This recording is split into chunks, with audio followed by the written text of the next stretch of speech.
Hello friends, welcome to my YouTube channel Hydraulics and Pneumatics Training by RR Saini.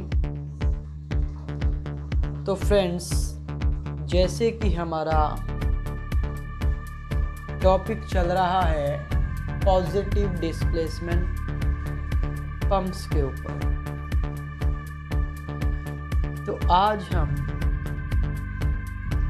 Positive displacement pump की एक most important type के बारे में discuss करने जा रहे हैं, जिसका नाम है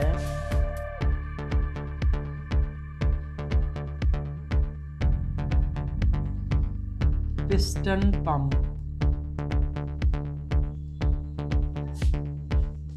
तो जैसे ही मैं बोलता हूँ पिस्टन पंप, तो आपके माइंड में जैसा भी आपने किसी पिस्टन के बारे में सुना होगा, एक पिक्चर, एक इमेजिनेशन तैयार हो जाती है। बट एक किसी पिस्टन पंप के अंदर कोई सिंगल पिस्टन काम नहीं करता। पिस्टन पंप के अंदर मल्टीपल पिस्टन्स होते हैं, और जो पिस्टन पंप हैं इनकी एक अलग ही स्पेशल जगह है हाइड्रोलिक्स के अंदर, क्योंकि जो पिस्टन पंप्स हैं वो अपने हाई वर्किंग प्रेशर के लिए जाने जाते हैं। जिस भी सर्किट में वेरी हाई प्रेशर रिक्वायरमेंट होती है, वहाँ पे पिस्टन पंप्स का यूज़ किया जाता है। तो पिस्टन पंप्स फ्रेंड्स फर्दर कई टाइप के होते हैं, जो हम आज जानने की कोशिश करेंगे by their name. Later on we will also discuss about their working. तो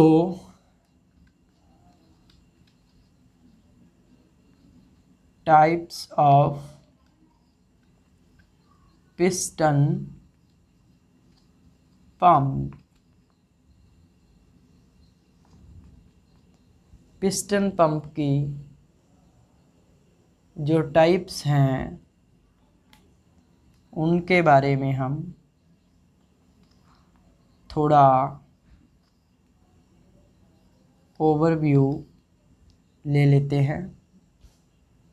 तो फ्रेंड्स, नंबर 1 जो है radial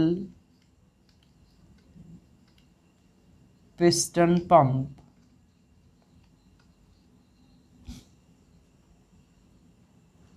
Second one is swash plate piston pump.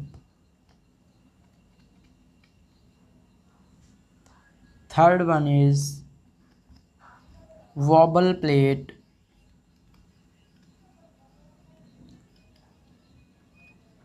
piston pump. And last is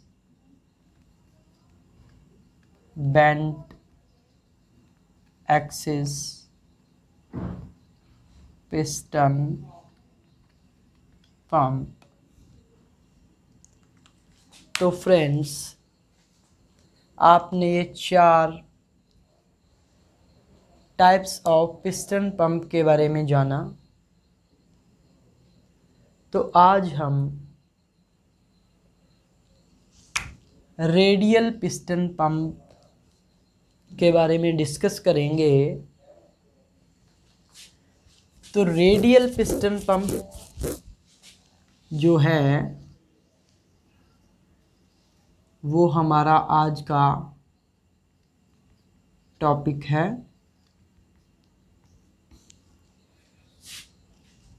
तो जो फिगर डायग्राम आप अपने सामने देख पा रहे हैं, ये एक रेडियल पिस्टन पंप का स्कीमेटिक डायग्राम है।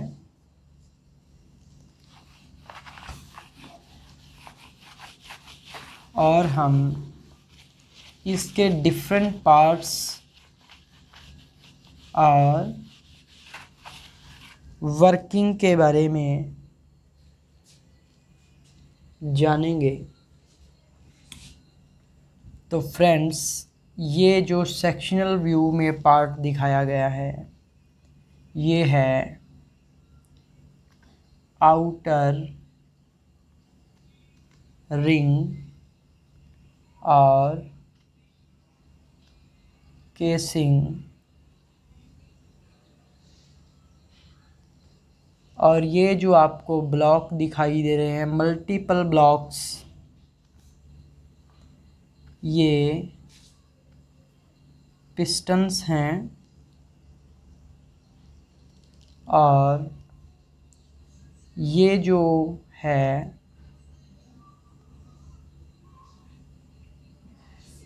जिस बॉडी में ये मल्टीपल पिस्टन्स अरेंज्ड हैं, वो एक इसेंट्रिक रोटर है जिसमें स्लॉट्स बने हुए हैं। और ये जो आप देख पा रहे हैं, ये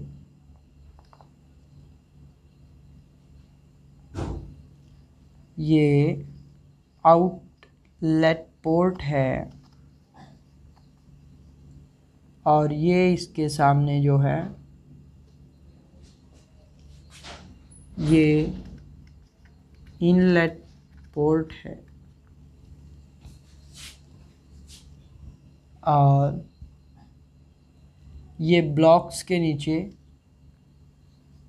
स्प्रिंग है। तो अब हमने इसके पार्ट्स के बारे में, एक रेडियल पिस्टन पंप के पार्ट्स के बारे में जान लिया है, डिफरेंट पार्ट्स के बारे में। अब इसकी वर्किंग पे हम थोड़ा फोकस करते हैं कि ये काम कैसे करता है। फ्रेंड्स, जब ये रोटर इस डायरेक्शन में रोटेट करता है, तो रिंग और रोटर के बीच में यहाँ पे बहुत कम स्पेस है, जिसकी वजह से जो स्प्रिंग हैं वो प्रेस हो जाते हैं।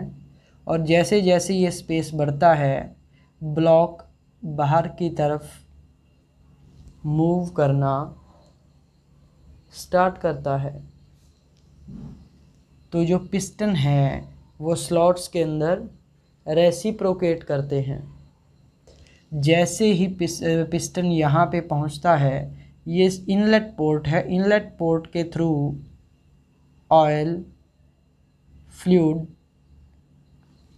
गॉट सक्ड बाय द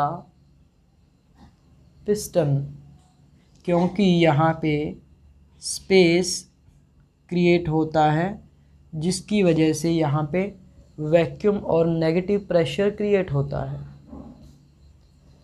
जैसे जैसे रोटर और आगे घूमता है, रोटेट करता है, स्पेस बढ़ता जाता है और ऑयल को और ज़्यादा अपनी तरफ सक करता है। जैसे ये टॉप मोस्ट पोजीशन पे पहुंचता है, तो यहाँ पे maximum volume with negative pressure create हो जाता है। और जैसे ही फ्लूइड यहाँ पे एक्यूमुलेट होता है, ये प्रोसीड फर्दर, जो ब्लॉक है, पिस्टन जो रेसिप्रोकेट करते हैं वो आगे की तरफ बढ़ते हैं। तो उसके बाद यहाँ पे सेंट्रिसिटी की वजह से जो ब्लॉक है वो स्लॉट के इनवर्ड मूव करना स्टार्ट करते हैं। जैसे ही स्लॉट इनवर्ड मूवमेंट होती है तो जो लिक्विड है वो यहाँ पे बाहर आ जाता है और स्प्रिंग प्रेस हो जाता है। ब्लॉक स्लॉट के अंदर की तरफ मूव कर जाता है, जिससे जो ये एरिया, जो वॉल्यूम है, ये पिस्टन के द्वारा ऑक्यूपाई कर लिया जाता है। तो यहाँ पे कोई एम्प्टी स्पेस या लिक्विड के लिए जो एक्यूमुलेट हुआ था यहाँ पे कोई स्पेस नहीं बचता। तो लिक्विड यहाँ से इस चैम्बर में आ जाता है और जैसे ही और लिक्विड यहाँ पे आता है तो वॉल्यूम ऑफ द चैम्बर कम होने की वजह से ये लिक्विड आउटलेट पोर्ट के थ्रू बाहर निकल जाता है, जहाँ पे भी फ्लूइड की ज़रूरत होती है। तो फ्रेंड्स, सेम साइकिल रिपीट होता रहता है। जैसे जैसे ये ब्लॉक रोटेट करता है रोटर, वैसे वैसे साइकिल रिपीट होता है और ऑयल की जो डिस्प्लेसमेंट है from the inlet port to outlet port continuous रहती है। तो फ्रेंड्स, उम्मीद है ये आपको वीडियो पसंद आया होगा और आपको अगर टॉपिक अच्छा लगा हो तो चैनल को सब्सक्राइब अवश्य करें। Okay friends, God bless you all, thank you.